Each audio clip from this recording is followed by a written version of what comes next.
오늘 우리에게 주시는 하나님의 말씀은 출애굽기 19장에서 21장까지 말씀입니다. 출애굽기는 크게 두 부분으로 나누면 애굽으로부터의 해방과 광야의 열왕기인 1장부터 18장, 그리고 율법 수여 및 제사에 대한 규례를 기록한 19장에서 40장까지로 구분할 수가 있습니다. 우리가 함께 볼 말씀인 19장은 이 율법 수여와 제사에 대한 규례를 기록한 두 번째 부분의 시작이기도 합니다. 특별히 19장에서 시작되고 있는 시내산 언약 사건은 출애굽기의 핵심일 뿐만 아니라 이스라엘 역사에 있어서 가장 획기적인 사건이며 창세기 창조 사건 이후에 하나님의 영광이 가장 극명하게 드러나는 장면으로 또한 볼 수가 있습니다. 이 19장을 또한 세 부분으로 크게 나눌 수가 있는데요. 먼저 1장과 6절, 그리고 7절과 15절, 그리고 16절과 25절로 나눌 수가 있습니다. 이 첫 번째 부분은 이스라엘과 언약 관계를 맺으시려는 하나님의 뜻이 계시되는 장면이 나오고, 두 번째 장면은 언약 체결에 앞서서 하나님께서 백성들에게 성결을 요구하시는 장면이 나옵니다. 그리고 마지막인 장면 16절에서 25절은 하나님께서 언약을 체결하시기 위해 시나이 산에 강림하신 후 모세를 부르시는 장면, 이렇게 크게 세 부분으로 나눌 수가 있습니다. 이 19장에서 나오는 언약은 상호 동등한 입장에서 맺는 쌍무 언약이 아니라 어디까지나 하나님께서 주관자가 되시고 주체자가 되시며 이스라엘 백성들은 하나님의 율례와 제한에 대해서 오직 순종의 여부를 결정하는 종주권적인 형태를 띤 언약을 보여주고 있습니다. 그렇기 때문에 이스라엘 백성들은 하나님이 주신 크신 은혜에 감사하면서 자신의 생명이 하나님의 약속에 달려있다는 사실을 깨닫는 것이 바로 이 언약의 특징이라고 볼 수가 있습니다. 우리 19장 16절 말씀을 함께 읽겠습니다. 셋째 날 아침에 우레와 번개와 빽빽한 구름이 산 위에 있고 나팔 소리가 매우 크게 들리니 진중에 있는 모든 백성이 다 떨더라. 아멘. 하나님이 강림하실 때 우레와 빽빽한 구름과 번개를 목격한 이스라엘 백성들은 두려움에 떨 수밖에 없었습니다. 이것은 바로 하나님과 인간 사이에 엄연한 거리, 간격이 존재함을 보여주는 것입니다. 이 간격으로 하나님께 나아오는 이스라엘 백성들, 즉 인간들에게 성결할 것을 요구하시며, 인간은 섬김과 경배의 대상이 오직 하나님밖에 없음을 인지해야 합니다. 그러나 이 하나님께서는 우리에게 이 간격이 있음에도 불구하고 이 하나님께서는 우리에게 먼저 찾아와 주신 것입니다. 우리를 사랑하셔서 먼저 우리를 찾아오신 하나님이 계시기 때문에 우리가 하나님을 알 수 있었고 하나님을 예배할 수 있었고 하나님과 교제할 수 있게 됨을 기억하시기 바랍니다. 우리에게 찾아오신 하나님의 사랑은 바로 예수 그리스도를 통해 극명하게 또한 나타납니다. 오직 예수님을 통해 우리가 하나님께 나아갈 수 있는 담대한 담력을 얻었음을 기억하시면서 우리에게 하나님께 나아갈 길을 열어주신 예수 그리스도를 늘 의지하며 감사하는 삶을 살아가시기 바랍니다. 20장입니다. 이제 십계명을 위시한 각종 율법들이 전수되는 장면이 펼쳐집니다. 십계명은 언약 백성들에게 있어서 최고의 법전이 됩니다. 그리고 무엇보다 이 십계명은 인간에 의해 만들어진 것이 아닌 하나님으로부터 하나님에게서 하나님으로 인해 주어진 성법입니다. 우리 2절 말씀을 함께 읽겠습니다. 나는 너를 애굽 땅 종되었던 집에서 인도하여 낸 내 하나님 여호와니라. 아멘. 하나님께서는 십계명을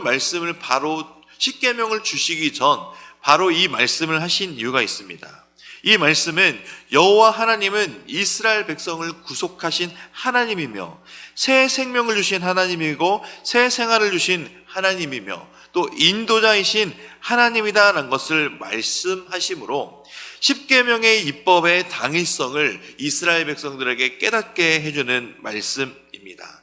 이 말씀을 주시고 하나님께서는 바로 십계명을 모세를 통해 주셨습니다.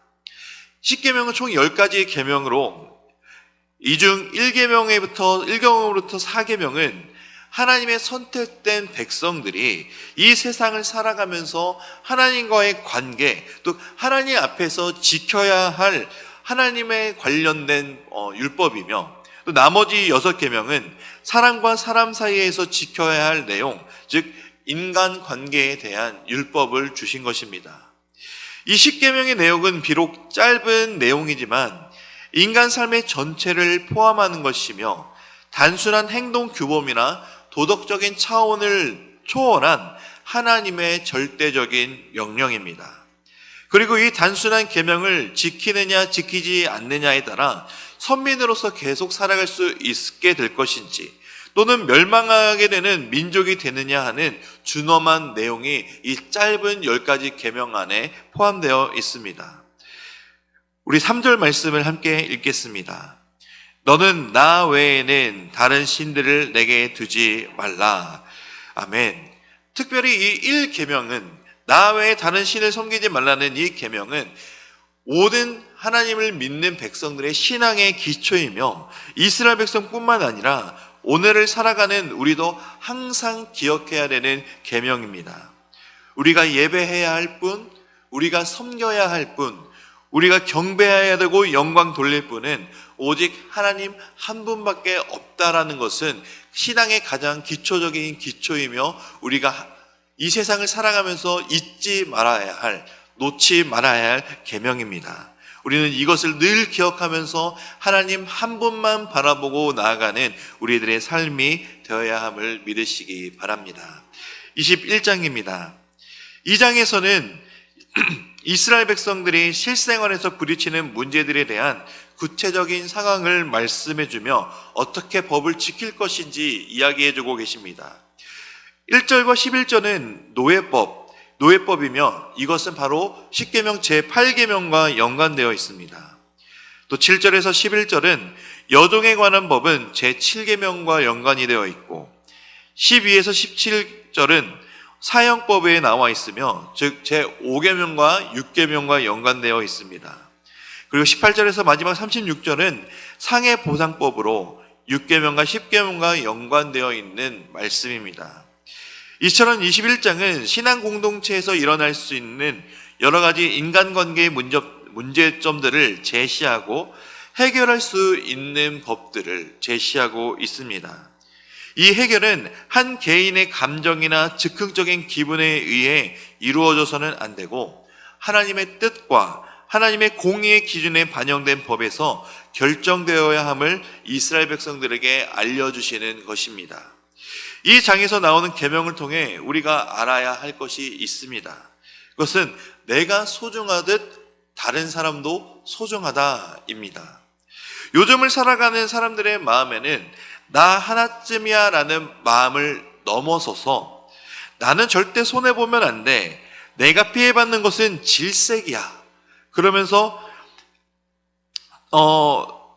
내가 가지고 있는 이런 마음을 가지면서 남들을 더 섬기려고 남들을 생각하려고 하는 것보다 내가 더 피해를 보지 않고 손해를 보지 않으려고 살아가고 있다는 것이죠.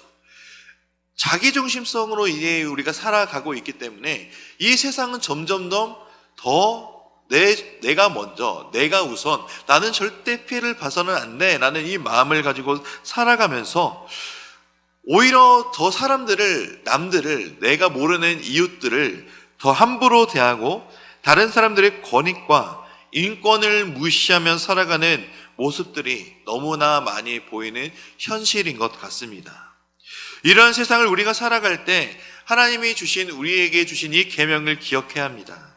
이 계명을 넘어서 예수님이 가르쳐 주신 말씀을 기억해야 됩니다. 예수님께 가장 큰 계명이 무엇이냐고 물었던 한 서기관의 말에 예수님이 이렇게 대답하셨죠. 내 마음을 다하고 목숨을 다하고 뜻을 다하고 힘을 다하여 주 너의 하나님을 사랑하라 하신 것이 첫 번째 계명이요. 둘째는 이것이니 내 이웃을 내 자신과 같이 사랑하라 말씀하신 것. 우리는 이것을 기억하면서 이 세상을 살아가면서 이 세상 사람들은 점점 자기 중심적으로 또 남을 돌보지 않고 내가 피해보지 않으려는 그런 마음으로 살아갈 때 이 세상을 살아가는 우리가 먼저 남을 더 섬기고 사랑할 때 하나님의 사랑이 모든 곳에 전파될 것이라는 것을 기억하시며 살아가셨으면 좋겠습니다. 세상은 점점 자기중심성의 제약이 커져만 갈 것입니다. 그러나 성도인 우리는 이 예수님의 말씀을 지킴으로 세상을 사랑으로 변화시키는데 앞장서시는 오늘 하루의 삶이 되셨으면 좋겠습니다. 이제 출애굽기 19장과 21장 말씀을 경청하도록 하겠습니다. 주의 말씀은 내 발의 등이요 내 길의 빛이니이다.